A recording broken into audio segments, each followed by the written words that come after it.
So, okay, I will start with the icebreaker. Okay. We'll see how this one goes. It's kind of a three-parter. Okay. So imagine that you are Earth's official tour guide Okay.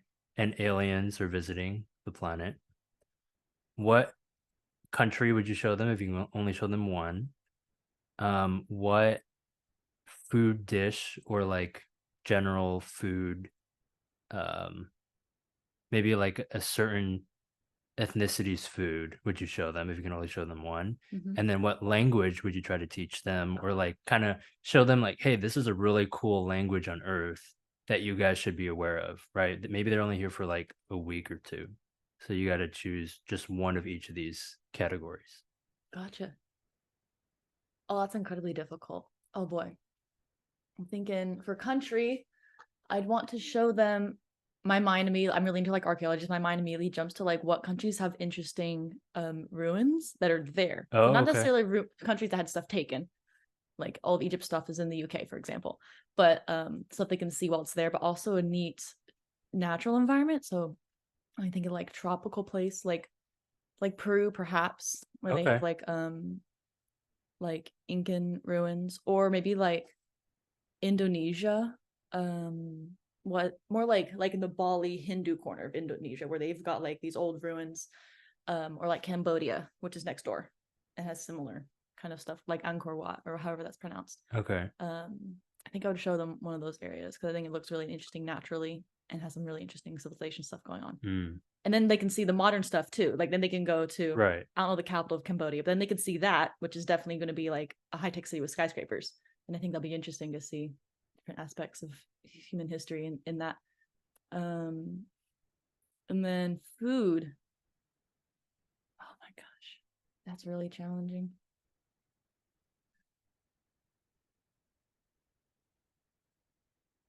Try not to be biased. Just show them my favorite foods.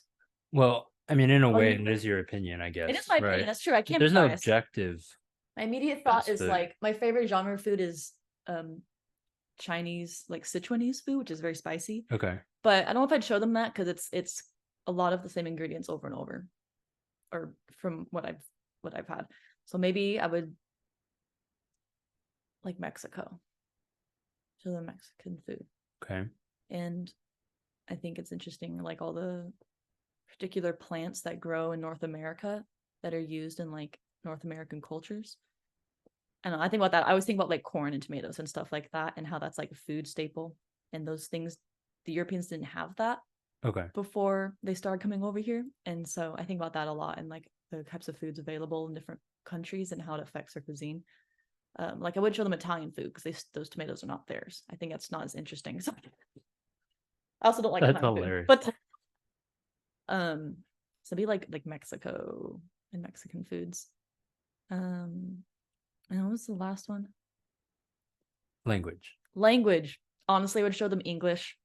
Okay. I don't think English is the best language, but I think it's an interesting case study because it's like a hot mess of, because it's like originally Germanic, and then it has all these influences from like Latin and Greek, and then it has these random other influences it's picked up, like, like I don't know what people group, Anglo-Saxons, whatever, but the British people, whatever cultures were there, were conquered by the French at one point, and then that affects like like the word sheep is like an English word originally, but then the Okay. word mutton is a French word. And it's like the way foods, and the same thing with like pork and pigs. I'm learning so And much. so you're so welcome. You asked me a question about the world, and I was like, I have so many thoughts about the world. And so and it's like, so like French stuff got absorbed because they were like the upper class who conquered, and like they were the ones who were eating the food that was like slaughtered or whatever. And so I think that's interesting. And then like the fact that English is kind of like the lingua franca for like most of the world Right. is unfortunate because it's a hot mess to learn. It's gone through so many like pronunciation shifts over time that it Right. doesn't make sense to learn. Like nothing's pronounced the way it's spelled and all this stuff. because it's shifted so much. And so it's like if you were to choose like a global economic language, it would be a horrible choice. But unfortunately, that's what happened. I think aliens would find that interesting because it's like an organic thing, because it just kind of happened. And it's like, dang it. There's no really practical reason. Yeah, it's like it It's wasn't a more- good idea. It just Right. happened to be that way. And I think that's unfortunate, but I think they would find that a cool case study. Because it's like this is a human thing that happened, and all of our poor neighbors have to learn English now for work, and it sucks. It's terrible. I would not want to learn English. Nothing makes sense. Unfortunately, you have. Unfortunate. I know, but well, I wouldn't want to learn it as a second or third Oh, I see. language. Okay. I'm thankful to be a native speaker, but Right. I'm thankful because I think it'd be a pain to learn. What would be the ideal global language? That's a good question, and people have thoughts on that. There was a guy, I can't remember his name, who developed a language called Esperanto, which is He developed a like brand. yeah, like an artificial language. Okay. Today we would call it a conlang, but this is a couple hundred years ago, and so that was like not a normal thing yet. But his Esperanto takes a lot of influence from Romance languages. It's structured a lot like Romance languages. It sounds a little Portuguese like. So it's not really a global language in the sense that it's easily learnable and accessible for all cultures. Okay. But at least like the Western world, it could have worked. But the whole point of it is that there's really consistent rules that don't change. Okay. It's like all, like if something is the object of a sentence as this ending, this is the subject as this ending, but you can change the order because it'll still make sense because the ending, I forget what that's called. It's not a noun case, but anyway, it's like structured so that it's like understandable to people who learn it, even coming from different backgrounds themselves. But because the whole point of the language is that there's rules that don't change, it can never like function as like an actual language, because languages like by nature like shift and they're organic, and they have to be flexible. Even like the way we say like in sentences now, we're like, oh, right. like that. See, I just did it. That's a linguistic shift that's happened over the past few decades, I suppose. And that's like how language is used now to communicate things. And if we were to stick to rules all the time and be like, oh, this is how it works, you can't do that, then you're how to explain it? Like, that's not how languages work, and you can't moderate them by rules because that's not how humans work and how human communication works. They're almost supposed to evolve. Yeah, it's supposed to evolve, and that's what allows it to be functional. I see. Is the fact that it shifts along with what people need to use it for. It's called, when you try to stick to the rules and be like, that's not accurate, that's not how it works, that's not like, that's called prescriptivism, and it's generally frowned upon in linguistics because you're being unhelpful. I don't know how to explain it, but like it's good to have, like, there are rules in the sense of there's certain ways people communicate, and we all have to be on the same page in order to communicate. So like teaching grammar in schools, for example, that's important because you're learning how to write academic English, and you'll need that if you want to get an academic degree, for example. But as far as controlling how people use it organically, that's unhelpful, because you're just kind of getting in the way of an unstoppable force. Language will change over time. So Esperanto and similar, like, supposed or languages designed and created to be universal, if they have that whole like we gotta stick to the rules thing, then they won't work. My old high school English teacher used to say, in regards to verbal communication, none of this grammar really matters, but I have to teach it to you anyways. Yeah. That makes sense. He was very honest. And it never occurred to me, the word like in being used as a filler word or as a way to say similarly, that is a recent development, I guess. People in the 60s have said that. 50s? I don't think so. Yeah. And so that's an example of a linguistic development. Okay. That's like natural and we understand it, but it's not how things used to work. Right. That's the shift taking place in English, or at least American English. I don't know if Indian English speakers use it, for example, but at least like in our context, that's a shift. Yeah. So to summarize, the country would be Peru or Indonesia? Yeah, maybe I'm more like leaning in Cambodia, Indonesia. Okay. So I like the ruins better. Is that Southeast Asia? Southeast Asia, yeah. Okay.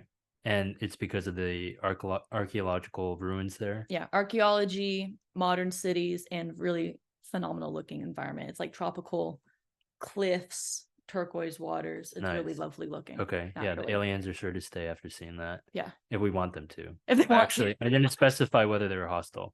There you go. Yeah, like welcome to Cambodia, but they would like to know if you are going to be friendly to them. Yeah, don't mess it up, please. Don't mess it up, yeah. And then food would be Mexican food? Yeah.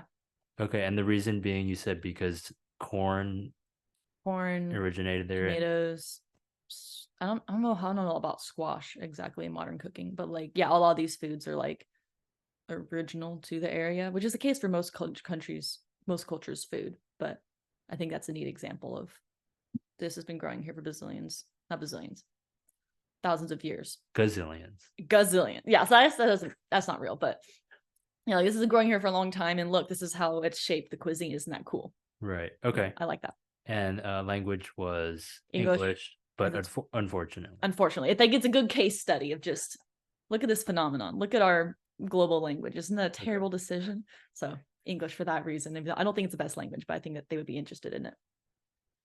I did think of this question because I figured you'd have a good answer, and I was right. Thank you. Yeah, that was cool. I enjoyed that. Thank you. So thank you for taking the time to be on the podcast.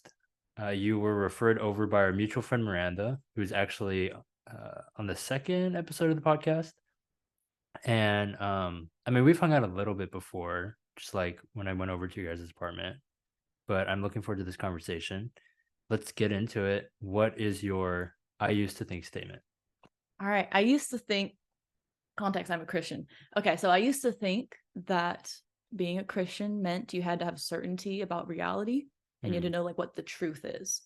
And now I think that like following Jesus is actually more about discovering and knowing the person of Jesus, and that certainty and truth and that stuff is actually like not like central, like that you don't need that in order to follow and know him. So if you were to start, kind of following along the timeline of this journey, like what's the first event that comes to mind? Summer 2018. Okay. Because that was when I mentioned this earlier, we were talking, but that was the summer I went to China on a missions trip, and it was really intense in a good way. And I came back from China and was at a missions conference with a bunch of missionary friends. I was in this whole like network of people, and sat down with Jesus and was like, dang, I will go wherever in this world you ask me to go, even if it kills me. And I said those words, or like thought those words. Yeah, that was a conversation I had with Jesus. Okay. Of like, what if you call me to go to a dangerous country someday? Because China, worst case scenario is I get deported. You know what I mean? But there's other countries that would not be the case. And I cared a lot about missions in college. And so that was something I had to sit down and process with Jesus of like, if you ask me to go somewhere like really crazy, will I go? And sat down and thought with it and was like, okay, I will go. And it was a very solemn conversation with them, because it was like looking death in the face and being like, I will go if that's what you ask. And so it was a really important turning point in my like allegiance to Jesus. I'd been following him for about 5 years at that point. And the reason, and that's where I think of the story starting, is because like the catalyst for everything that happened later, and this whole like my entire worldview got like crumbled over the next 6 months. And the catalyst that triggered all of that was the death of a missionary, John Allen Chau. Okay. Let me go into that. Sure. Yeah. Briefly. Okay. So it's November 2018. So a few months after China, I'm back at school, I'm studying theology, and there's this viral story breaks out of this American missionary named John Allen Chau, who went to North Sentinel Island off the coast of India. And it's an island that's been like blocked off by the Indian government, because the people who live there, the native people who live there, are really hostile towards outsiders. So like even anthropologists can't go in to study them. So they've just said it's off limits. You can't approach this island. It's not safe. We don't know anything about these people, but we're not going to learn anything because we can't get in. What were the people called? They're called North Sentinel Island. Okay. We don't know what they call themselves. We don't know anything about them, but that's where we call them, because that's the island they live on. Fascinating. Okay. The North Sentinel Island people. And he illegally went to the island and got killed, and it hit the news and just blew up. And that shattered my worldview, because on one hand, I saw myself in him, because I was part of the same stream of missionary thought. Actually, I was about 2 degrees removed from him. I knew someone who knew him, and we knew about him before he went, and we were praying for him at a conference together. Yeah, back when it was all secret, and they were like, don't share this, but this guy is going to go. And now they like, there's more context out, but like it's the and so one time, like on hand, I could see myself in him, where I was like, I told Jesus I would go wherever he sent me. Right. And it looks like this guy had the same kind of thing, and Jesus sent him somewhere and he died. But the hard part of it was the controversy, because everybody who wasn't a Christian saw that event and said, oh, this guy was trying to colonize these people and force his religion on them, and could have caused them a lot of harm with like disease and stuff potentially. And I was like, shoot, like, what if none of this is real, and Jesus and God and all that isn't real, and I'm just deluding myself, and if I follow Jesus wherever I think he's leading me, I could hurt people. And so that was like the reckoning I had to like come to, or like the questions presented to me that kind of just began to crumble everything I thought I knew.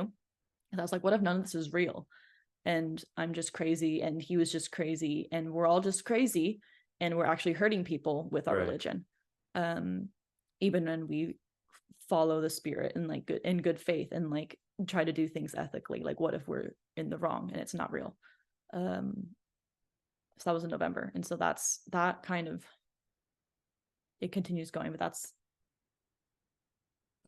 the first where event. It starts. Right. That's the world shaking event.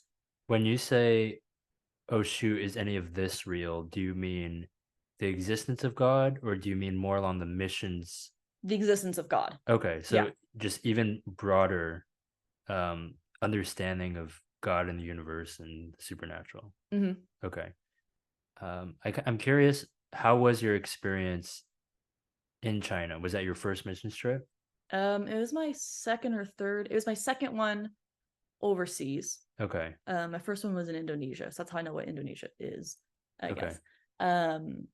And I was in a circle of missionaries that cared deeply about like what are called like unreached people groups. Okay. And apparently there's some controversy around that language, and I need to look into that because that's new information for me. But the idea is there are people, about a third of the world has never heard of Jesus, just straight up, and they don't know any Christians.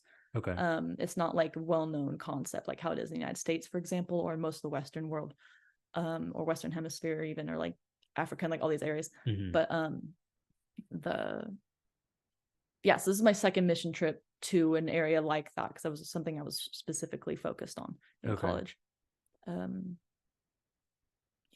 You brought up this theme of colonization and potentially doing harm to the people that Christians reach out to or try to evangelize.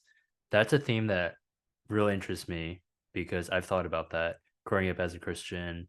I've never been on a mission trip myself, but I know a lot of people who have. Most of my friends in high school have been on mission trips, because I went to a private Christian school.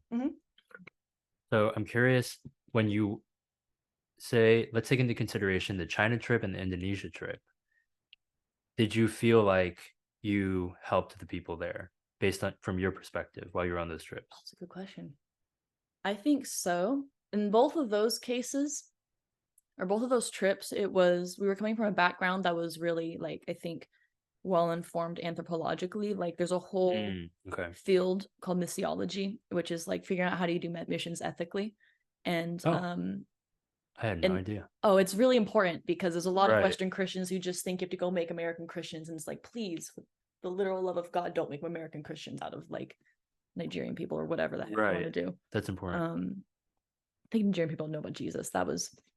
I'm sorry, Nigerian people, that's not a good example. But anyway, and so Indonesia, I think we were helping. So we were in the jungle teaching Bible stories to a tribe that had already learned about Jesus and thought he was pretty interesting. Okay. And so we were just sharing more information. Right. And I don't know what happened after that, so I don't know if it was helpful or not to them, but I don't think it caused any direct harm. And so that's a good question. I don't know what happened. And then China, our mission was more focused on intercession, where we would pray a lot for the people we were around, like on our own. Like we would pray in our hostel for a couple hours, and then we would go out on the streets and do street ministry. And this was within a charismatic tradition, so we were doing a lot of like healing, deliverance type prayers. And like stuff happened, and like my teammate prayed for a guy and he walked out of a wheelchair, and so it was like, stuff was going on, and it was really good.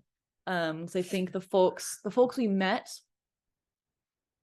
we would talk to them about Jesus, and they would be like, this sounds really cool, how can I learn more? And we could try to tell them like how they can find people. Right. Or at one point met somebody who is a part of the underground church, which is a really big deal, and like it was neat to be able to encourage them. Or like folks who got healed, like that guy, who just were like thrilled because they got healed, and like that's like good, and hope improving his life. And so I don't think we did harm to people on those trips. So I don't know about the Indonesia one, but like I don't, and because it's more relational. But I don't know how much we help people though, because they were both short-term trips. Okay. And after the China trip, decided I wasn't going to do any more short-term trips because I didn't like going and meeting people briefly and then having to leave. I really want to be embedded in a culture and learn the language and figure out and like learn more about their worldview and how Jesus would speak to them in their context and what they might like about him, and like allow Jesus to reveal himself to them in their context, and if that makes sense, rather than put on them what I think they need. And so that's part of why I'm planning to go back to China someday, and because I want to just be embedded there, and see how I can best serve. More invested. Yeah, and how I can best love people well, and probably serve the local church with any resources I can. But anyway, So did those thoughts of that came later on after John Allen Chau was killed, of okay, this could potentially be harmful, did any of that cross your mind while you were on those 2 short-term trips, or literally only after the news came out about this missionary? That's a good question. I think it was on my mind because it was a part of my I studied missions as part of my degree in college. Okay. And so we were talking about these things and how do you contextualize, and like here's a case study of like like say like what maybe a polygamous family in a culture starts to follow Jesus, and it's like how can this family of a man and his 3 wives follow Jesus well, considering why they're married and what like we put our ideas onto them, what kind of damage will that do to like how they survive and like how they relate to each other. And so like so I was familiar with like a lot of like missiology concepts around contextualization, and like really honoring human culture and understanding that there's a lot of good and a lot of culture, and Jesus loves that and affirms that and will help his people to figure out how to follow him, and it's not up to us to decide what's good or bad about culture, if that makes sense. Like it's because the American church and Western church in general has a really like dark history of putting their culture onto other people's cultures in the name of God. And that has done a lot of harm in a lot of parts of the world. And so I was familiar with that conversation already and a lot of those concepts, and was aware that the trips we were on were doing their best to like walk those lines well. Especially the second one was, since the China one was so soft, it was more focused on we're going to pray for these people and they're never going to know, and like we're gonna ask for healing, and like we can tell them who healed them as Jesus healed them, but like it's we're trying to help them more than like put an idea on them. And so the bent of that trip was more had a very like soft impact, if that makes sense. And so that was stuff I was thinking about. Maybe more in the Indonesia trip, I was thinking about that a lot more, because it was like, how do we tell these stories in a way that makes sense in their context, and what will they resonate with, and what do they like and dislike? And there actually were some weird hiccups and weird stuff that happened that was probably like not good. But at the time I was like 18 and I like didn't know what to do, because I was a freshman on that trip. And so that one was a little trickier nuance wise. So that was some stuff I was thinking about, but I never realized like the severity of like the 2 sides. Like when John Allen Chau died, it was like, I care so deeply about this thing, and this could be me, but look what everybody else sees. And it's like, if I'm wrong, this is what I actually am. You know what I mean? Like this, realize that the stakes were actually way higher than I thought. Yes, I think that's a good way to put it. Like this, I realized it's like, because I was familiar with like, I want to do things ethically, and like that was the whole point of me studying all that stuff in college, was like, how do you be ethical with sharing Jesus if people are interested in him? But I realized how high the stakes were of just like, I might care about this a lot and think this is really real and really important, but it might all just kind of be like a delusion almost, or like not in touch with reality at all. And I'm only doing harm. Like I'm not helping anybody. That's a heavy thought. Yeah, that really disturbed me a lot. So I want to get into it because I'm curious about this essentially like crisis point. Yeah. Before that, quick question: what are the arguments from whether it's Christians or non-Christians? I'm assuming mostly non-Christians would have these arguments for, or I'm sorry, against evangelism, right? You mentioned Oh, yeah. colonization. What are some of the big like talking points that people bring up? Generally, this is specifically in like the Western post-Christian world, so like our cultural context in countries similar to ours. Like evangelism is really bad because, or it's seen as really bad because you are taking your idea about how the world works and your worldview and trying to put it on somebody else. And in a postmodern context, or post-postmodern, or whatever phase we're in now, there is no exact truth. And it's in a way, the postmodern shift that's taken place over the past century or so is like a reaction, or not a coping mechanism, because that makes it sound like kind of flaky, and it's not. But it's like, I think it's connected in part to like the increasing globalization interaction of cultures around the world. Okay. Where like how do you, like, if you grow up in a really homogenous community where everybody kind of thinks similar to you, you're not going to probably develop a postmodern bent because you don't have to reconcile like conflicting truths. But if you grow up and like it was me, like in high school, and your friend circle is like a Sikh girl, atheist guy, Hindu guy, agnostic person, Catholic person, Baptist, right, like, you know, and like all these, and that's just with religions, let alone like who's gay and who's not, and like all these other factors. It's like, how do you reconcile the fact that people have worldviews that feel very real to them but completely don't line up with how you understand the world? And it's like, shoot, who's right? And really the cultural shift has kind of been into, I don't know who's right, so we're all kind of just going to live in like our own, and like respect each other's space in a way. Or like the phrase like live your own truth, sometimes people say, like, okay, people don't really say that, but like that phrase like of like living your truth, or whatever your truth, whatever that concept is that people throw around occasionally, that's kind of what's going on there. Of like the way you interpret and understand the world is important, and it's very, very rude to try to tell somebody that the way they understand the reality is wrong, because you don't know, and they might know stuff that you don't know. And so it's like you're crossing a boundary, like socially or culturally in the West of like that's like not okay territory. And so that's why evangelism is seen as like very apart from like the colonization dynamic of like trying to like put one culture onto another, like big picture, even like on a 1-to-1 scale, it's considered like really rude, and kind of like you're not honoring the other person's dignity by trying to change their mind. And that's kind of the perspective I'd say like critics will have against evangelism, generally just non-Christians. Like I think only people who like evangelism are like Christians, you know. And makes so sense. that's the general like cultural thought on that, is that it's bad. And then also specifically, we're in a specifically post-Christian culture, so everyone is aware of like some basic Christian concepts and like the influence of Christianity on our culture, but also a lot of its negative influences. And so there's also a specific reaction against Christianity in particular. If someone's evangelizing and they're not a Christian, they're sharing a different religion, there's often more openness to it, because Christianity in particular is kind of being like reacted against. Right. There's already this reputation, I feel like. Yeah, it has a very bad reputation. And it's, looking at people's reasons, it's very, very well deserved. And so the fact that it's Christianity in particular also gives it a very negative flavor. Like if I go to the mall once, I was at the mall once, and there were some Muslim people who were handing out free copies of the Quran, which is really cool, because I don't usually see Muslims like proselytizing. Right. I don't know if that's like a big thing they do.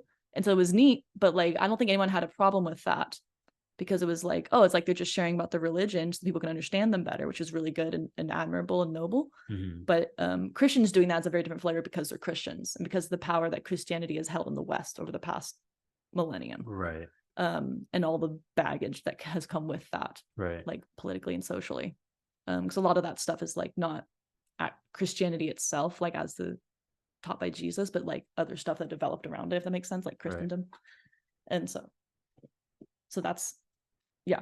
Yeah, that's a good point. I never thought about you use the word baggage, and I think that's accurate because I think about the word Christian and even Christianity, and we're talking about how languages evolve. Mhm. Christianity has evolved tremendously over Yes. time. Yes. And so it's yeah, it's an interesting dynamic because I would disagree with somebody who said, Christianity has always been, blank, whatever it is, harmful or even only beneficial Mhm. because it has changed so much throughout history.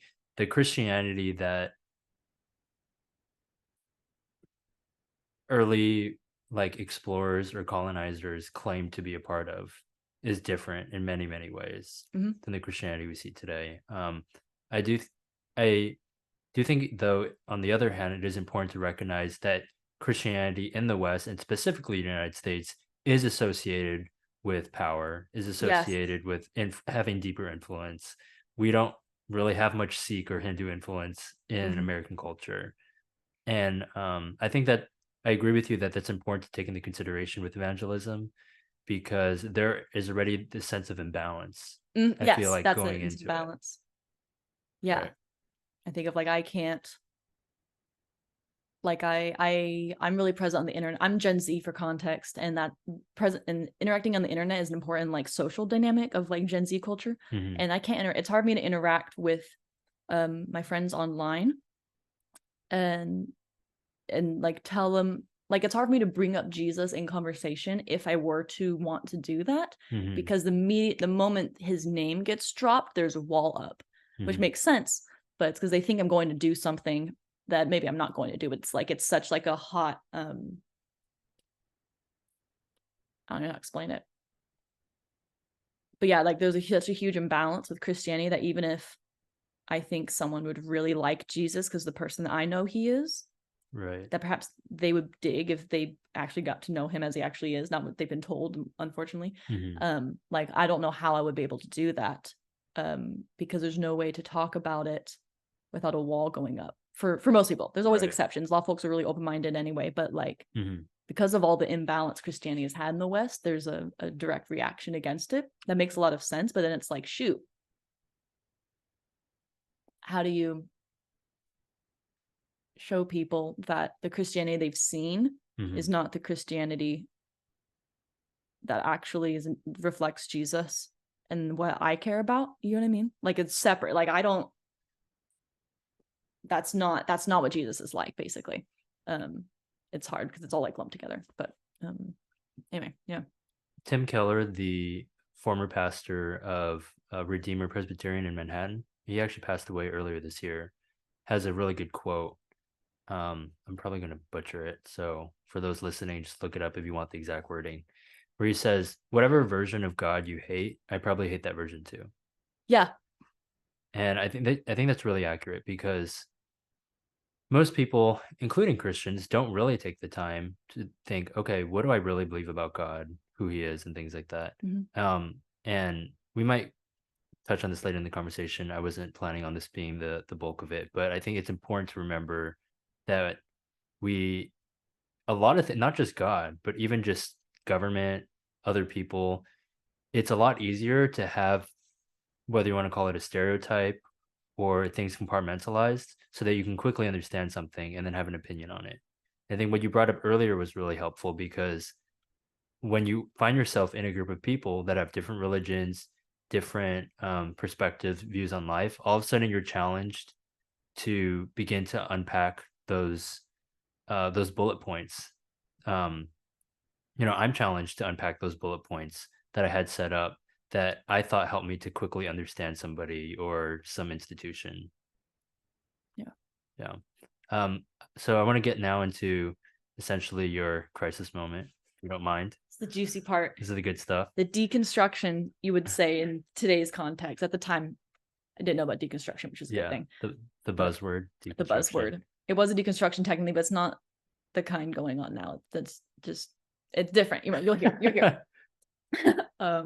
Okay.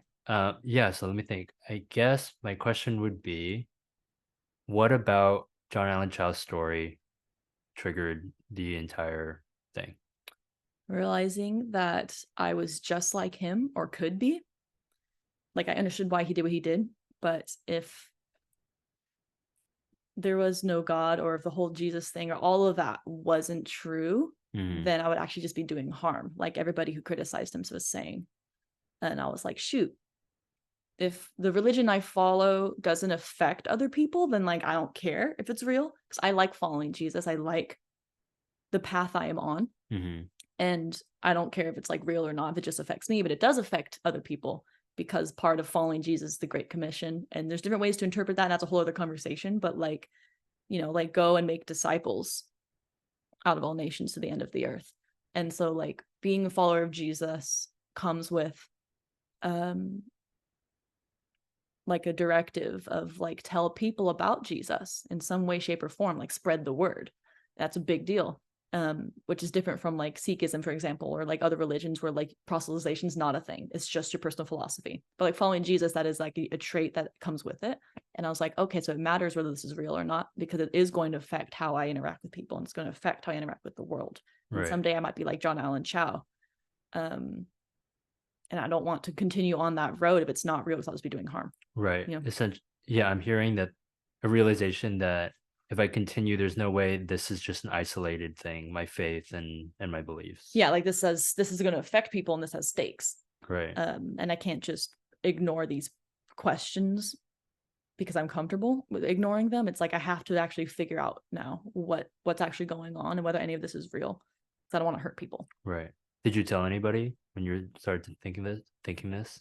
When I started thinking this, I did not. I remember journaling about it and being like, John Allen Chau died today.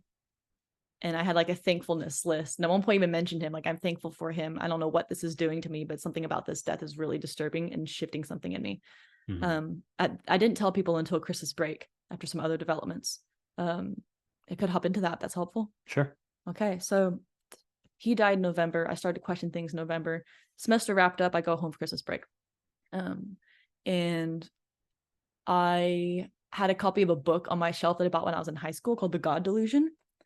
Richard Dawkins? By Richard Dawkins. Yeah. Okay. It's a bright metallic cover, orange circle. Now it's one of my favorite books, and I actually really love it. Okay. And you'll hear about it. But I was kind of sitting there and I was like really questioning stuff inside. I'm sitting in my room at my parents' house and I'm like, shoot, I really need to dig into this and figure it out. And I had a different book called The Case for Christ. I forget the author, but he's a journalist, and he sets up a case for like historically, like all this, like how Jesus definitely died, like all these things. And it's a case for Christian. And I started reading it, and I was like 2 pages in, and I was like, honestly, I really want to know what Richard Dawkins has to say. I want to know what his big critique of religion is, because the whole point of the God Delusion is an argument for atheism. That's literally the thesis. Okay. And I was like, I really want to hear what he has to say. So I put down The Case for Christ, and I picked up the God Delusion. I started reading it, and I was immediately just like sucked in, because I was able to walk through questions I had never walked through before, but I'd always wondered about. Okay. And thought through things that I'd always been like not sure how to research or think through. And it felt very intellectually honest. It's hard to describe, but if you've read the book, you'll feel it, of just his one of his major values in writing the book is that he cares so deeply for the human mind and potential that he's grieved by the way religions, not just Christianity, but just in general, religion, he's talking about. He's grieved by the way religions will sometimes be used to like repress people's ability to think or ask questions or discover things about the world. That really grieves him. So that's kind of like his core motive behind writing the book, is like, this is harmful to people's humanity in a lot of ways. And that's why I'm against religion. Okay. And I agreed with that value. And I was like, okay, so it felt very intellectually honest, being able to dive into these questions. And he's an evolutionary biologist, so he had a long section about evolution and whether we need a creator God to set things in motion. And that was really helpful for me, because that was kind of a gray area for me. I'd never delved into really deeply. And it just felt like a breath of fresh air of thinking things through. And part of me was just like, oh, this is scary. But I was also felt like God was like, keep going, like keep reading this book. Like he was spurring me forward of like, keep reading, this is good. So there wasn't a sense of like, oh, I'm not allowed to do this. Yeah, it was, like not from him. It was like a sense of I'm not allowed from other people. Like I definitely had the book face down in my room so no one would see. And continue to have the cover hidden, and later on when I would carry it places. Yeah. So I didn't want my Christian friends to know. And what later on in Christmas break, I actually had a retreat with all my missionary circle friends. So the same people from that conference in the summer where I looked Jesus in the face and said, I'll die if you ask me. Right. Like same context, folks who know John Allen Chau, like it's the same people. Okay. We had a retreat that winter, and it was smaller. It wasn't like a conference. But it's a tight-knit community I was part of. And at that retreat, I brought the book, and there are moments when we would worship together and I would feel so, at the point I was really questioning things and like thinking like, I don't know actually if any of this is real. Yeah. And the only way I could worship honestly during our worship sets was actually to go into the closet and read that book. Because I was like, I can't sit and sing these songs. I don't think any of them are true. I think I'm just sitting here lying. And I don't want to do that. I want to be honest with God where I'm at. And Jesus was like, go read. And so I would sit in the closet with a flashlight or whatever have you, because it was like dark in there, and read the God Delusion while my friends were worshiping and screaming upstairs. And it was crazy, but it felt so like that was the way I could be most honest before God, was continuing to dig at these questions. Because that was what was really on my mind, what I was really thinking about. And then those moments, like singing the songs, wasn't worshipful of me. It was continuing to dig and be honest with him. That was. And when I was on that trip, I mentioned briefly at the beginning of the retreat to my friends where I was at, because there were only about a couple dozen of us and we were all friends, and so I felt safe. But we all had we were all sharing what we wanted to see God do that weekend. And I was like, I would really like if God could show he exists. And so everyone kind of knew like, okay, Tori's questioning some things. And I had different reactions through that weekend. Yeah. Some of them unhelpful. I had a friend who was very well-meaning and kind in how she was trying to communicate it, but she was basically like, hey, look at creation, how amazing it is. There's no way this happened by chance. There's surely a God. And she was trying to be encouraging. Yeah. But long story short, because it's a big topic, evolution is not chance, and it could easily exist without God running it. So I felt really unseen by that comment of just like, actually, I know things and you clearly don't. And that does not bring me any comfort, and then other friends who just were like, I don't know what to say, but I'm here. They were just like speechless. Like, I don't know how to help you. Or they're like, I had a friend who shared later, like a year later after all this was done, who said Ashley I was afraid in that moment because I didn't know how to help and I didn't understand. And so he didn't have any words. But then there was a worship leader whom I didn't know very well. He actually pulled me aside on the way to the bathroom in the hallway. And he was like, hey, I want you to know that you still belong here and you're still one of us. And that actually meant the world to me, because it's a very helpful thing to say, reading atheist books in the corner and watching everybody worship, wondering if we're a cult, and just felt deeply, deeply disturbed all the time because my entire worldview was crumbling and I didn't want it to. Right. Because I liked following Jesus and I wanted all to be real, but I couldn't honestly say that. And so that meant the world to me when he pulled me aside and said that, because I was more afraid of Christians in this journey than God. With my questions, because I knew a lot of Christians, at least the ones I knew, wouldn't be able to handle the tension that I was walking through.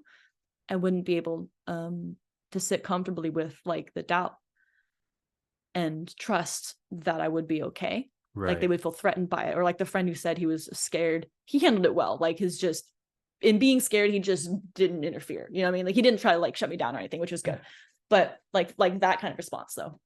And so I would like keep the book hidden. And like, anyway, so I meant a lot that worship leader pulled me aside and said that. Right. But like all that was going on, and I would sit in worship and watch us singing and wonder, like, what if we're all just delusional? Because it's like mentally, I felt like I could step in and out of like, all this is real. I know what's going on. I know who we're singing to. I know what these words mean. I know why we're all excited, but also could step out and be like observing, like an anthropologist observing another culture, and just look at it from an external perspective and be like, all these people are thinking themselves into a certain reality, but it's not real. And it was a weird, disorienting experience. That weekend felt, the analogy I came up with for that weekend was, it felt like I was sitting in front of a giant curtain. And if I look at the curtain, I can kind of see shapes moving behind it. And I just wanted God to open the curtain and let me see him and see that he was there.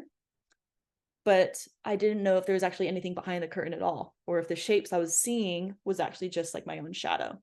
And it was just this like, I wish he would just show himself or explain something or do something to show me, but I couldn't figure it out. I couldn't see through the wall or the curtain. And it was like a very lonely time. Yeah, but there's a bit near the end of the weekend we were worshiping. I was sitting in that, and I was able to sing the songs with everybody, because it occurred to me that if God is real, and if on the end of this journey I am still following him, which at the time I didn't know would happen, if I'm still following Jesus after all of this, then that will show a lot about his character. Like, he trusts me and still loves me and is walking with me through this, even though I don't think he's there and I don't think he exists. Right. And it was this like profound, like, I was like worshiping in the hypothetical, like, if you are real, all these things we're singing, I'm singing because it's true. But it was this really like weird moment of just like, you don't even require me to believe in you for you to be with me. Does that make sense? Yes. Yeah. The phrase that I thought, I don't know if this accurately describes what you were going through, but when you talked about going into the closet and reading the book, I thought, what an amazing thing to be able to say, God, please help me. I don't think I believe in you, because it's almost like a paradox. Like, it just doesn't work. Yeah. I was praying to God a lot in the hypothetical throughout all this journey. I would journal or pray and be like, God, if you're there, da da da da. Right. You know, or even at one point later in the next semester, I would write like, hey, I really like this Jesus narrative. I would sit in my theology classes and just be enamored. Be like, I love this. I think this is such a beautiful and complex narrative for the universe, and I want it to be real. But I would like literally write, I'd be like, if there's a higher being or whatever out there, and if the Jesus narrative is not true, this is a missed opportunity. I'm very disappointed. I was literally like, if there isn't, I'm like, this is such an incredible story that explains so much about reality and human experience. Right. At that, like, if this isn't it, then like I'm disappointed. Like, this is just bummer for me. Like, just the way my mind works, it was the alternative of Christianity is atheism. That's just how my mind works, where like either all this Jesus stuff is real or none of it's real. Like, for me, like other options or spiritual worldviews are like not an option, just because that's just how my mind works. It's like just not gonna work. But yeah, so there's a lot of like talking and praying and dialoguing with God in the hypothetical. If I think I'm talking to somebody, but I might not be, but I'm going to keep doing it because it's a helpful framework, and because that's how I'm used to processing my life. So I just like a lot of like hypothetical interactions with him. Intellectual honesty, the phrase I used earlier, Yeah. I would say accurately describes this, because I haven't talked too extensively with other people who've had, whether you want to call it a crisis of faith or doubts, or seeing atheism as attractive.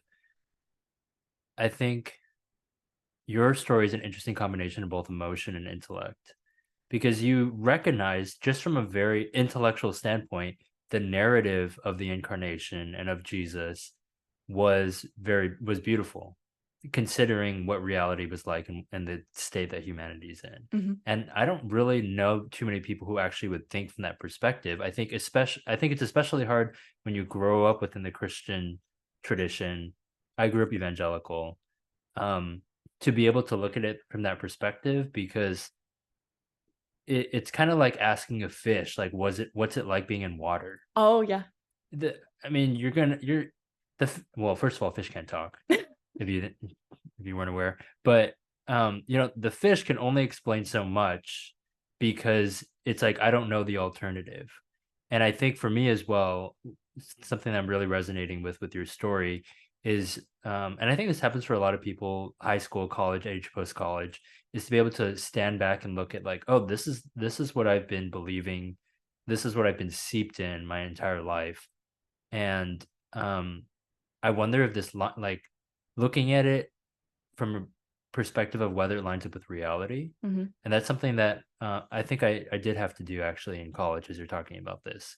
So I like how it's a good combination of intellect as well as emotion. Yeah, because like the emotional part felt like it felt like I had a friend who was dying before my eyes. I don't know what that's like for context. It might be too extreme, but it was like watching as this person of Jesus that I had been following so intimately for, at the time, felt like a long time. It was 5 years.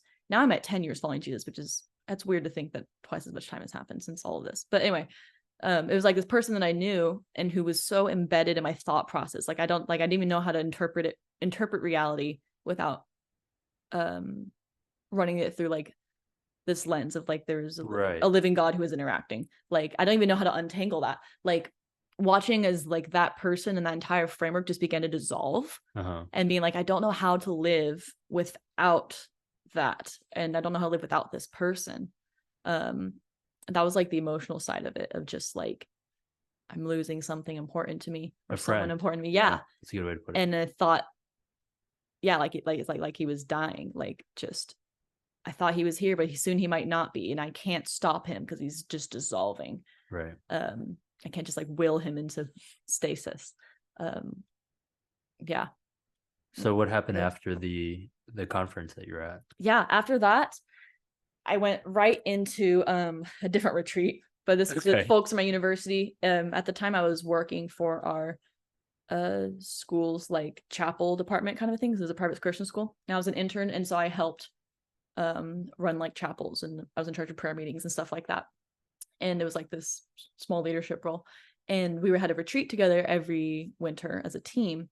And I was at the retreat and was just like, I felt like a hypocrite, where I was like, I don't know how to go into this spring semester leading prayer meetings and chapels and trying to be an example for my peers who follow Jesus, but like I'm an agnostic technically at that time. At that point intellectually, I was like, I don't know if there's a God, because I have good reasons to believe there isn't one, but I'm not sure. I'm trying to figure this out. So I was an agnostic at that point and was just like, I don't know how to even go into this. And I shared it with the intern I was shadowing.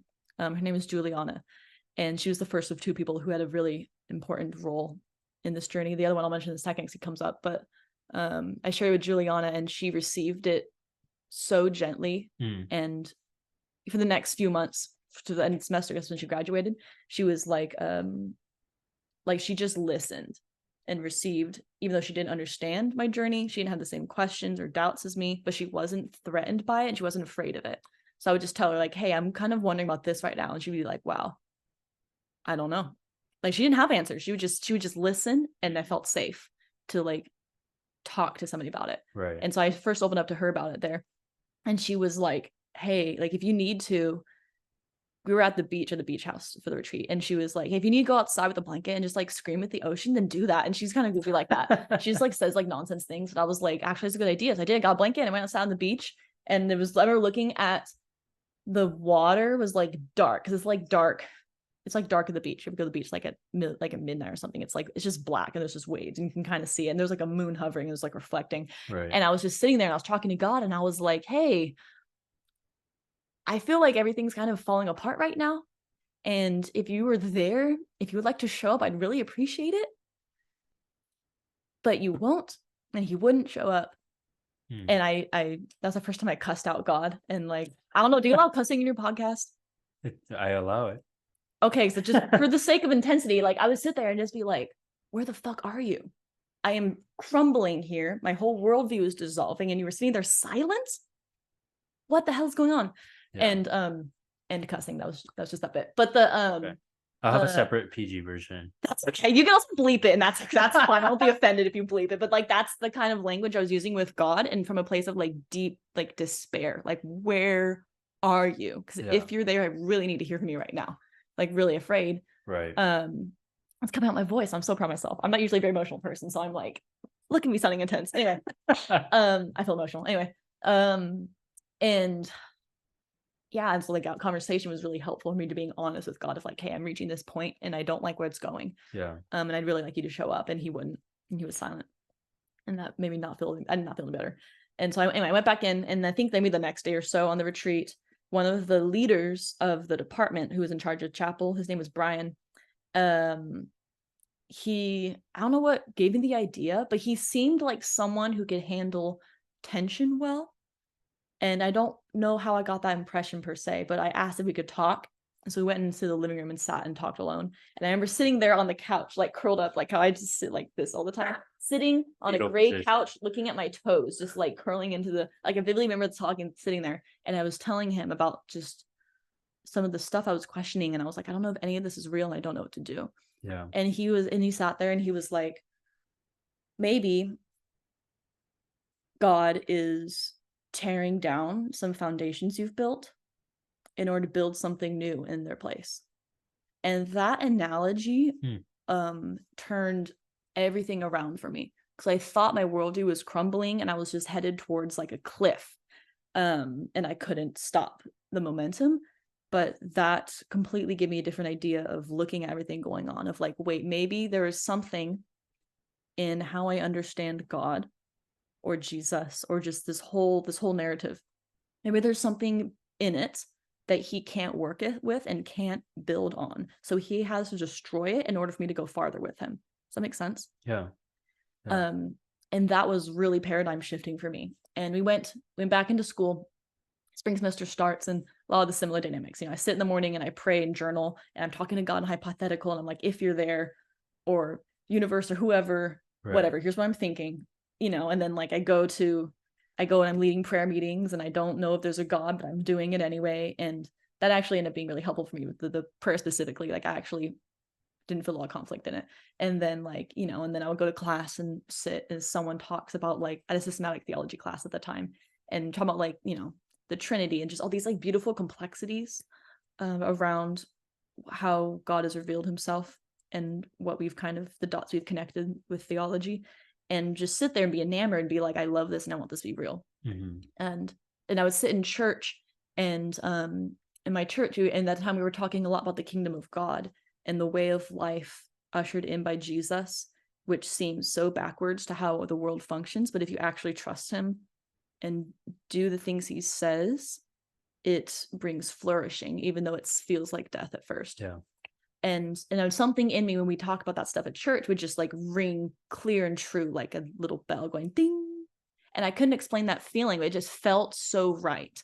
And I would just be like, I want this to be real so bad. I think it's just incredibly compelling. Something about this is resonating deep within me as a human being. But I didn't know if any of it was real. And I continued to dialogue with Brian and every few weeks about just wherever I was at. And a big thing I was kind of thinking was the solution to my problem was I was thinking, okay, I've come up against this wall of, I don't know if God's real, and I can't figure out if he is or not, because I don't even know if I can be objective. Because I began to realize how biased I was in my own like worldview. Like I just can't, if I read something, I either read it with the assumption that God's real or the assumption that he's not real. And like I can't do it objectively. I have to subconsciously, I'm aligning with one or the other. Right? Yeah, and it's like I can't even analyze things and try to be objective. And I was like, okay, the solution to this is for God to do something that I can't explain scientifically. For me, in my context, because I was thinking if he just does something crazy, then I'll have to just give up and be like, okay, that was God. Okay, like I just need to be stumped, is what I thought was the solution. Yeah. And for my context, I was in, I'm part of a charismatic church community, and I was at a Pentecostal school at the time. Okay. And so things like healing and like supernatural stuff is like not weird and would happen sometimes. But I hadn't seen things with myself directly in my own eyes that I could like measure and like, like verify. And so like, if I just see something firsthand right in front of me, and not just something that happened on the other side of the room or whatever that someone else saw, like then that'll get me. And I thought that was what I needed to scale this wall. Yeah, essentially the solution that you're looking for. Yeah, that's what I thought was what God needed to do. And I thought that was the next step, of just wait for God to do something crazy. And if he does it, maybe he's not there. Okay. But I was talking with Brian one day about like, I don't know what's real, and I don't know what reality is, and I don't know if this is true. And he was like, well, if you look at the Gospels, when Jesus calls his 12 closest disciples, he doesn't go up to like Peter in the boat and say, hey, do you believe that I am the Son of God? Also, I'm going to die for your sins, and also all this other stuff. If you do assent to these concepts, then come follow me.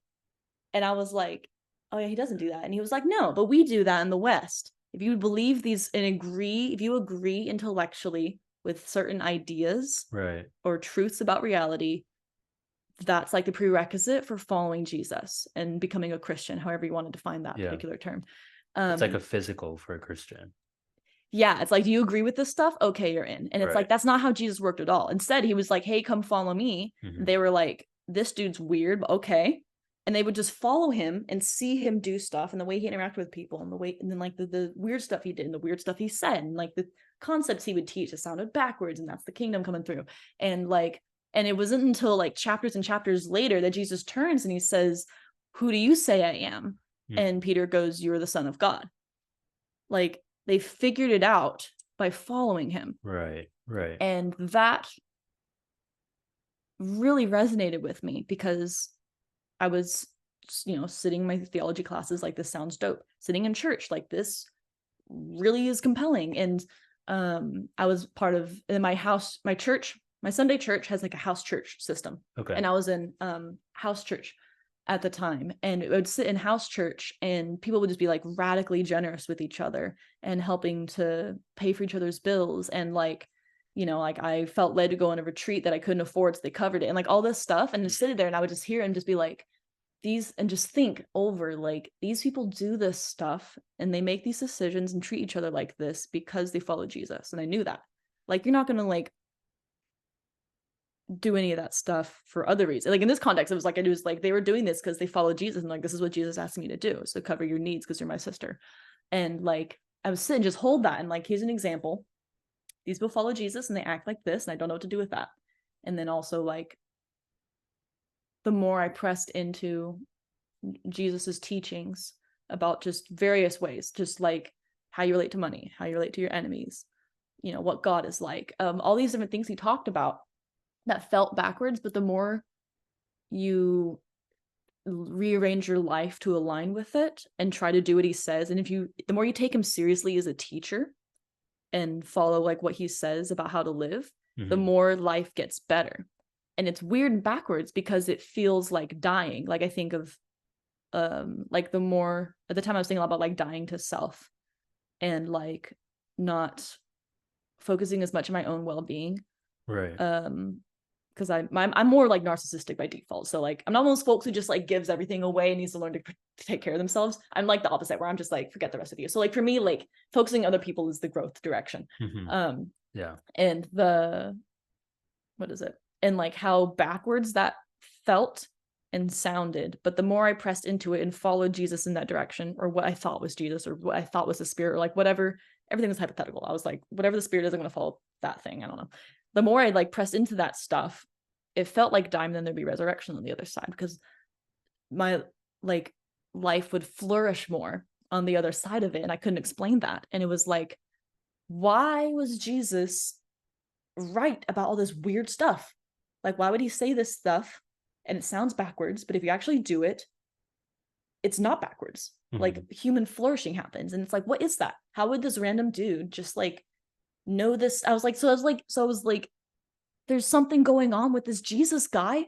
And I felt very much like the disciples in the narrative that Brian pointed out of like following him and being like, who is this guy? What's going on here? And like piecing it together. Right.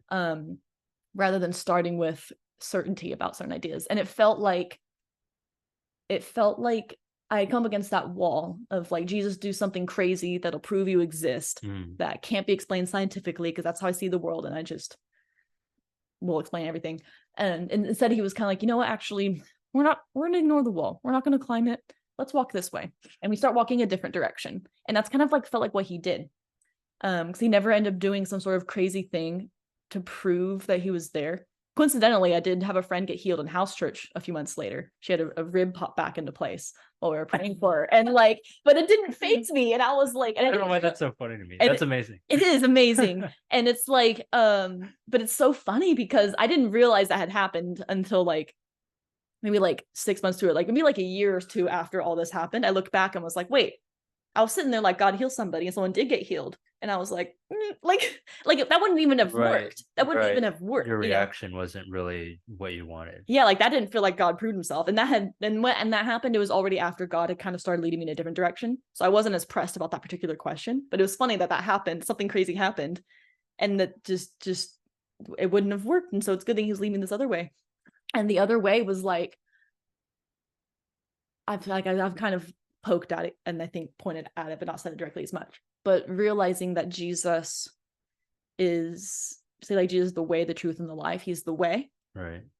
He is like a person to follow, or like a teacher to learn from, or the language that I really love from like Dallas Willard and John Mark Comer and other folks. Well, John Mark just reads Dallas Willard. I think Dallas Willard coined this, but like it's like you're an apprentice of Jesus, and your goal is to follow him around, like an electrician apprentice follows an electrician, and learn to do all the stuff they do, so that then you can do it and replicate it.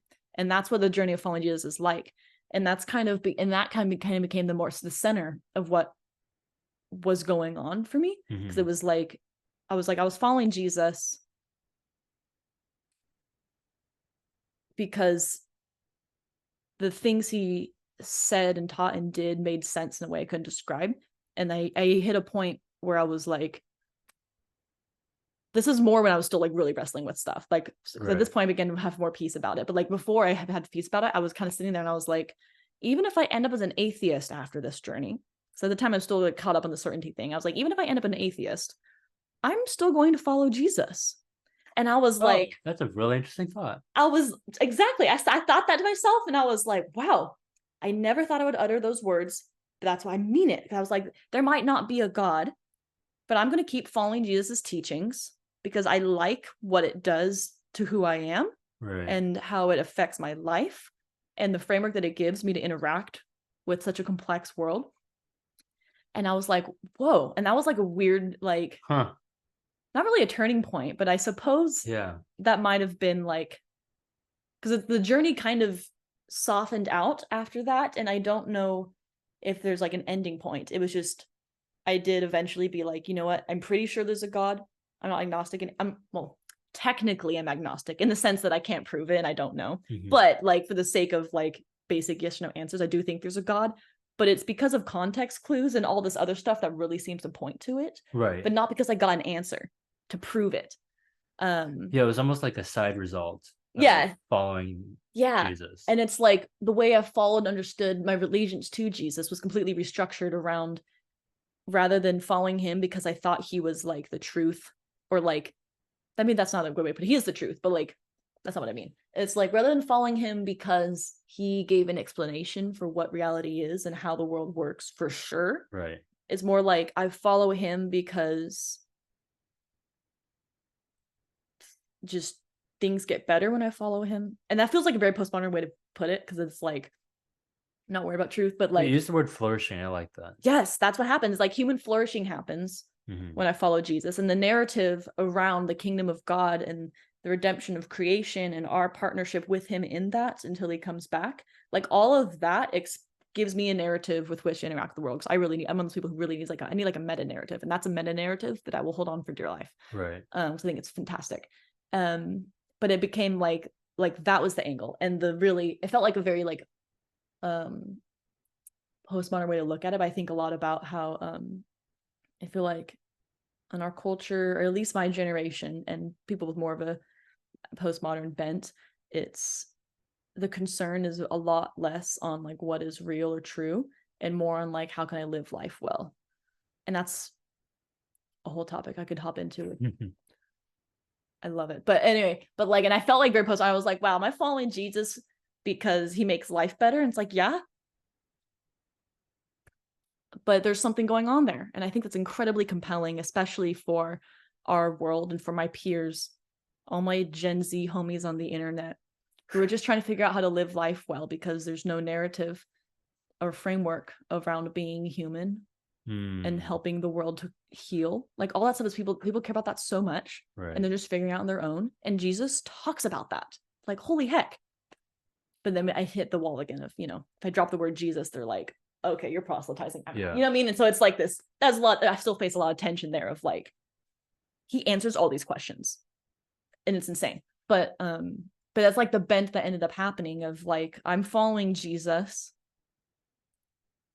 because there's something going on with Jesus that I can't explain, but it's good. And I like it. And I don't need to know if there's a God for this to work. And And so it kind of like softened out after that, I think. So I can't put a point on where the journey ended. Yeah. I have a question. Yeah. So I used to think statement was about, I used to think Christianity was about having certainty. Uh-huh.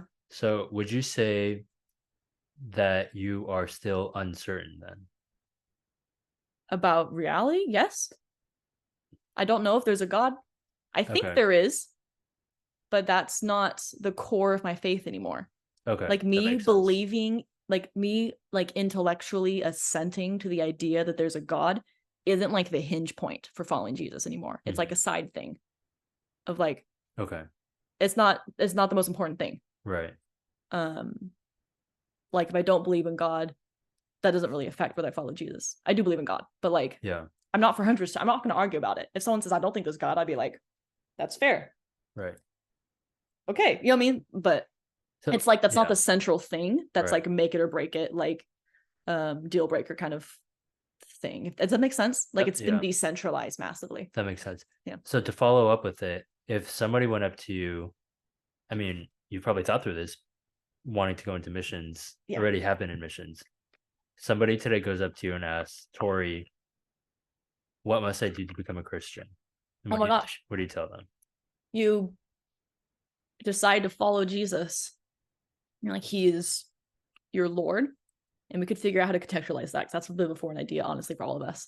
But like, you align yourself with him and declare that like he is Lord or King or just the boss or whatever have you. It's like, in my head is like an allegiance, or like you decide to follow this person to learn about him. Okay. Chiefly through the Gospels, because that's the most direct information we have, and spend time with him. So like relationally, like you have to talk to God. He's living. Jesus is alive. He has a body. He's just not like in this dimension, kind of is one way to put it. And like, so you be with Jesus, or to be with Jesus, and then that shapes you becoming like him, and then you do the things he did. And I'm quoting someone there. I'm quoting Mark Comer again, who has influenced me massively. Thankful for him, but he kind of just takes other people's ideas and teaches them well. He's like a channel. But like, yeah. And so your goal is like apprentice yourself under Jesus, right, and be like, this is the person I want to be like. And I think all the supernatural stuff comes with it, of just like Jesus is God and he's alive. And there's all this like supernatural kind of concepts that come with that. But like, anyway, so it's like aligning yourself with Jesus and walking with him relationally. Like he's not just a person you study, like following. Well, I don't even really follow Confucius, but like, you know, he's not like someone you would just study his ideas and follow it because it's a good idea, like Confucius or like Greek philosophers or what have you, that like some other religions will have. But it's like he's also like a living person you have to interact with. So the difference there being that he's living. Yeah, he's like a living God you can talk to still. That's important. So it's not just Jesus is like a dead person who had good ideas. Right. That. Or he was for 3 days. He was. I was gonna say, it's like he was dead actually. Yeah. So he's not just like a perpetually dead person who had good ideas. He's also like a living person, and like there's a God who created the universe and cares about it, and Jesus is that person. And it's like, so there's all this other supernatural nuance that's we've kind of figured out through the process of theology. Yeah. Like that's like us like trying to connect the dots is what theology kind of is. And like we figure out, like we're pretty sure like God has revealed himself as Father, Son, and Spirit. That's the best we know. So that's what theology is kind of like. But anyway, so like all that stuff comes along the line, I think. Right. But it wouldn't be like step one, assent to this. Like step one isn't like, do you agree with all these concepts? So growing up evangelical, there's this tension in me because you didn't bring up anything about Jesus dying. You didn't bring up anything about sins. That's true. I don't know if you intentionally left that out. I did not intentionally lift it out. I think my understanding of the gospel is just shifted over. It's like that's part of the gospel, but that's not the core of it. I think that's something that's shifted. The stuff that I just listed is part of the gospel. Yes, definitely part of the gospel. Jesus died for our sins, but I think it's part of the gospel. It's not all of it. And so I didn't leave it out intentionally. That's just not something I think about every day. But like I was gonna say, that's a whole conversation. Would it freak you out to tell you that the word atonement was only invented like a few centuries ago? I didn't know that. And No, it doesn't. But Okay, good. that's Yeah, don't be. Yeah, but it's I think of like it's like Jesus. It's like there's different aspects of Jesus and his good news that resonate in different cultures as he contextualizes himself. And something I think American Christians don't realize is that American Christianity is an example of that. We're not neutral just because we're Americans. Like the whole like American exceptionalism thing. Like it's not like this is the basic watered down unbiased gospel. It's like, no, this is an Americanized gospel. Right. Jesus has been contextualized for people in the particular cultures over throughout history, and this is what we really like about him. But that's not how he is for all people around the world. I'm getting somewhere with this. I just love my train of thought. It's like an example of this is I think often about, it seems like there is a cultural bent in the United States for a few centuries, or maybe Europe, and maybe it was a European thing and drift over. I'm not sure the time frame, where people were really worried about like what happens when they die. Okay. And Jesus, like the part of the gospel about Jesus dying for our sins that we can exist with God after this life. It's like that really resonated. And so they latched onto it and they're like, that's dope. Okay. But that's part of the gospel. So you're talking about the narrative of eternal life and yeah, and I think that's been emphasized in our culture so much, partially because it really resonated with us. Okay. But then as our culture shifts, I think of like postmodern people who, or like at least in my experience, like a lot of people like my age, for example, like really don't give a flip what happens when you die. We don't have a lot of attachment to the future, mostly because of like societal and economical developments. Like it's just, we don't have a lot of reason to be attached to the future, and there's lots of reasons for that socially, but it's we don't really care what happens when we die. We're trying to figure out how to live life now. Like I might die when I'm 37 because I ran out of like insulin or whatever the heck kind of stuff affects us now. Right. But I want to live life well while I'm here. And that's an aspect of Jesus that Jesus also has an answer for that and can connect with that. Right. And I think that's a real part of the gospel that's really compelling for that demographic, is like, hey, there is a way to live well. Yeah. Jesus talks about it, and this is a person you can model yourself and your life after in order to find flourishing and live a good life, however long it may be. Right. So give me an example of another culture and how you would need to represent the gospel differently. What would you talk about? It depends, as it starts with an understanding of that culture and their worldview and what they care about and what they need. So I don't know if you're familiar with Chinese culture already, or more familiar with just, I don't know, something that the culture I feel like the culture I've contextualized with most is like my own, I suppose, like Western post-Christian, postmodern. And as I go into mission someday, I hope to try to do the same thing in whatever culture become embedded in. This is one I've done the most work in, so I don't know exactly, but I think of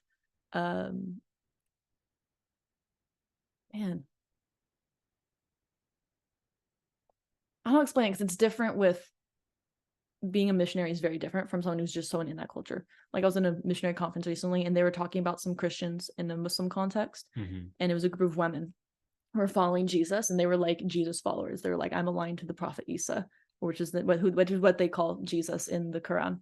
And but it was a clear like allegiance thing of like, this is my guy. Like Muhammad's kind of like a side thing, but like it's Jesus is the guy. So they're following Jesus, they're Christians.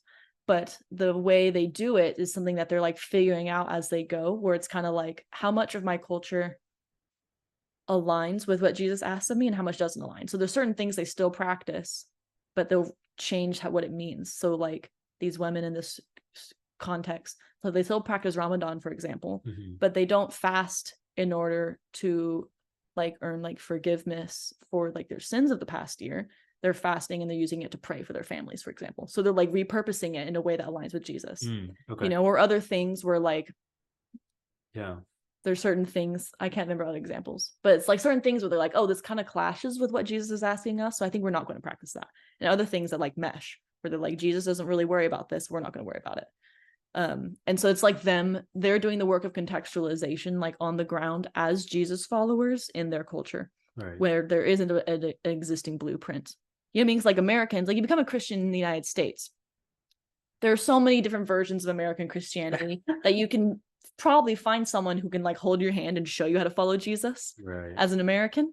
But that's not the case in like a lot of cultures, like with these Muslim women, for example. Like they're just like figuring it out like on the ground of like, I follow Jesus, we'll work out the kinks as we go. And so it's like, I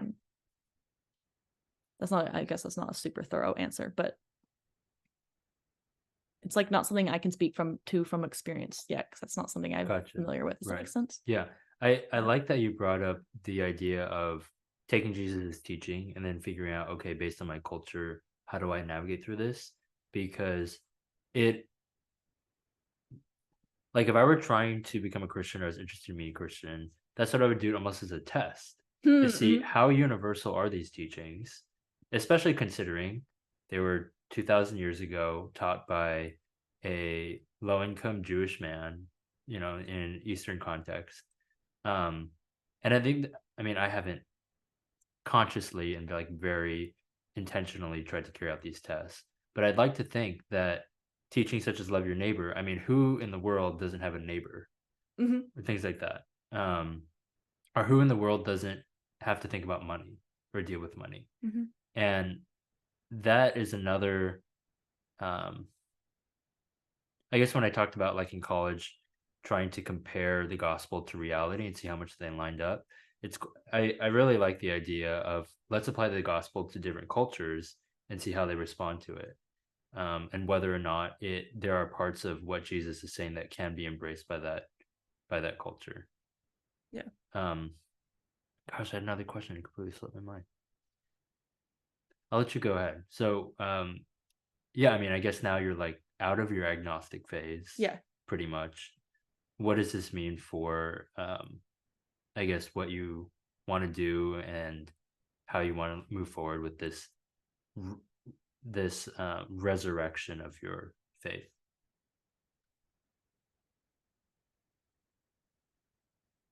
I don't know how to. I can rephrase it if. No, I think it makes sense. I'm just trying to think of an answer. I think it's like when I first started to question things, when John Allen Chau died, and I started to realize that maybe none of this is real, and I was just kind of uncomfortable all the time, walking to class wondering if all of it was fake. It was this sense of I don't know if I can move forward with Jesus because of these questions. Like I can't continue doing the mission thing, for example, because like I need to figure out some basics right now. Mhm. And stuff like that. Like I don't know how I can move forward relationally or forward in my life if God is with me in my life, without answering this stuff. And it's like now it's like,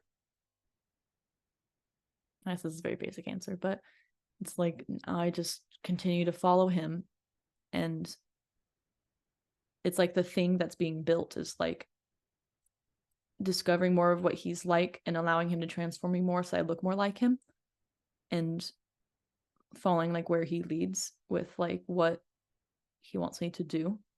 I don't know if that makes sense, but it's like it's like there's not a cap, I suppose, on like what Right. the journey Well, it can sounds more hold. hopeful. It was a lot more hopeful, yeah, and it can't be shaken as easily because I'm more comfortable with tension. Right. It's like I've realized that like I could think God is not there and he'll still be with me. It's like he's far more like present and real, and I'm more aware of like how much he like loves and trusts me. Mhm. And it's like I can handle weird ideas and weird questions and like weird tensions. If someone says something that really disturbs me, it's not gonna like destroy my worldview as easily. You know what I mean? It's like I can walk with Jesus through strange gray areas Mhm. a lot more easily now because I realized that it can be done. Right. And me knowing everything or being certain about how things work or whatever have you isn't the most important thing. Right. Like I can care about it, but if I don't get an answer, I'll be fine. If that makes sense. Like I'm not going to be as distressed about not knowing or not understanding Right. things. And I think that's really helpful because there's a lot more when you can handle tension well, then you're able, I think, to walk with people better because people are nuanced and complex and strange and different from you. And if their difference freaks you out, you're not going to be able to see their humanity as well. Like like it's easy to dehumanize people or think of them as less than, or hold them at arm's length, however you might, if you don't understand them, or no, not understand, because you don't need to understand, but like if you don't like get it, like if they just have ideas or worldview or experiences that just unsettle you because you don't understand why it's like that, it's you're more likely to just kind of like brush them off in a way and not see them as like part of the image of God, which they are. And people of like great dignity and beauty who are worthy of like attention and being taken seriously and love and respect and all of this stuff. And so I think when you're able to hold tension better, you're able to draw closer to people, especially people who are not like you. And I think that's really important, especially in our increasingly interconnected world. I also see it as a loss of an opportunity to learn yourself. Yeah, like if you think God is smaller than your certainty, he's going to be small. Like if questions, this is really why Richard Dawkins gets pissed about religion, and I agree with him. If questions aren't allowed in your faith because it's going to somehow destroy your faith in Jesus, your faith is really small and fragile. Like a God who created the universe is going to be able to handle weird stuff. You know what I mean? And it's even, I think about like a weird thing I had a theology professor mention once was how some, like, this is getting really technical. This is not like normal people stuff, but like some theologians, no, this particular thing I'm about to say, in general, I think we're college level, but some theologians won't use the phrase like God exists because it's almost like you're subjecting God to the concept of existence. I don't know how to explain it. It's like a linguistic funny thing. They'll just say God is. And there's a different nuance there. I don't know how to explain it. Maybe that's too conceptual, but I see it. Anyway, but it's like God, if there's a loving creator at the center of the universe, they aren't going to be frazzled by like questions. You know what I mean? Like it's no. Anyway. Yeah. I'll entertain your little tangent. Okay. I'm trying to understand Thomas Aquinas. Okay. And his whole I haven't read him. I don't know. Okay. Go ahead, what you're saying. He's a church father. I know who he is. St. Thomas Aquinas. And his whole thing is, well, he defines all these philosophical terms like essence and being, and he concludes that you kind of have to like follow, like A, B, C, and like follow those arguments that God is being, God is existence. And so it kind of reminds me of what we were talking about. I am not an Aquinas expert. There's something going on there that's similar. Yes, very similar. I see it. So maybe looking into Aquinas might be fun for you. Maybe. I remember now the question I was going to ask, and we can end on this. When you brought up the idea of not being terrified by uncertainty and things like that. I bring this up because I've really resonated right now with where I'm at in my faith, is the idea of within community, how do you bring up doubt? How do you bring up tension? How do you bring up things that will meet resistance? And I thought your story about being at that conference in December, shortly after John Allen Chau died, was a really good example of how important community is when something like this happens. Because you had those different reactions. You had the people who kind of freaked out themselves and stayed silent. You had the people who gave maybe very like Sunday school answers. You had the people who were more emotionally in tune, saying, okay, I don't have an answer for you, but I'm here for you, which I would argue is probably the best reaction, the best response. Yeah. And I realize now, and I always want to give credit where credit is due. This is probably my therapist or something, but he was saying like the natural human response and the natural human response to expressing any kind of idea that is either controversial or maybe not completely fleshed out or goes against what a group agrees with as a whole is fear. Because, okay, here's something, it's almost like a stranger entering your home, right? If you're in a tight-knit Bible study where you assume everyone agrees and then someone introduces an idea, I think what happens is the fear is the primary response. The secondary responses, and I'm speaking from experience, and just even when people tell me ideas that I disagree with, Mhm. the secondary response is like defensiveness, is the I don't really want to talk about it or think about it, or maybe like not pushing it away, like, okay, maybe we shouldn't entertain those ideas here. Um, like trying to protect, almost like preserve what is, because it feels safer. And I'm seeing now that, at least for me, recognizing that emotional response helps me to be able to process my doubts without being completely taken aback by how my community reacts. Hmm. Um, so that was, yeah, those are my thoughts on it. I'm curious, did you have anything on that,